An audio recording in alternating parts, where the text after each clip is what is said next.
Hello guys, actually ഞങ്ങളിന്ന് പുറത്തോട്ട് പോകുന്നൊരു വീഡിയോ ആണ് എടുക്കുന്നത്. ആക്ച്വലി ഒരു സിനിമയ്ക്ക് പോവുകയാണ്, അതിൻ്റെ ഒരു വീഡിയോ ആണ് ജസ്റ്റ് ഒന്ന് എടുക്കുന്നത്. അപ്പോൾ കാറിലാണ് പോകുന്നത്.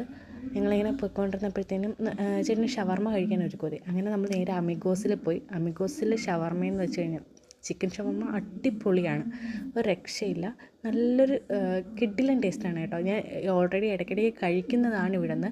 എനിക്ക് ഭയങ്കര ഇഷ്ടമാണ്. പക്ഷേ എനിക്കിപ്പോൾ കഴിക്കാൻ പറ്റിയ സിറ്റുവേഷൻ അല്ലാത്തത് കൊണ്ട് തന്നെ ഞാൻ കഴിച്ചില്ല, ചേട്ടൻ കഴിച്ചു. നമ്മൾ പാഴ്സൽ വാങ്ങിച്ചിട്ട് കാറിലിരുന്നാണ് കഴിച്ചത്. നമ്മൾ മലയൻകീഴിൽ നിന്ന് നേരെ നമ്മുടെ തൂങ്ങാമ്പാറ തിയേറ്ററിലാണ് സിനിമ ബുക്ക് ചെയ്തിട്ടുണ്ടായിരുന്നത്. അവിടെ പോയി കണ്ടു. അടിപൊളി സിനിമയായിരുന്നു, ഒരു രക്ഷയില്ല. പക്ഷെ ഞാൻ ഫുള്ള് കണ്ടെങ്കിലും എൻ്റെ ഹസ്ബൻഡ് പകുതി മാത്രമേ കണ്ടുള്ളൂ. ബാക്കി ഹാഫ് ആയപ്പോഴത്തേനും പുള്ളിക്കാരെ ഉറക്കമായി. മിറാഷ് മൂവിയാണ് കണ്ടത്, നമ്മുടെ ആസിഫിക്കയുടെ പുതിയ മൂവി. അത്യാവശ്യം നല്ല മൂവി തന്നെയാണ്. ഓക്കെ, ഷോർട്ട് വീഡിയോ ആണ്. ഇഷ്ടമായെങ്കിൽ ലൈക്ക് ചെയ്യുക, സബ്സ്ക്രൈബ് ചെയ്യുക.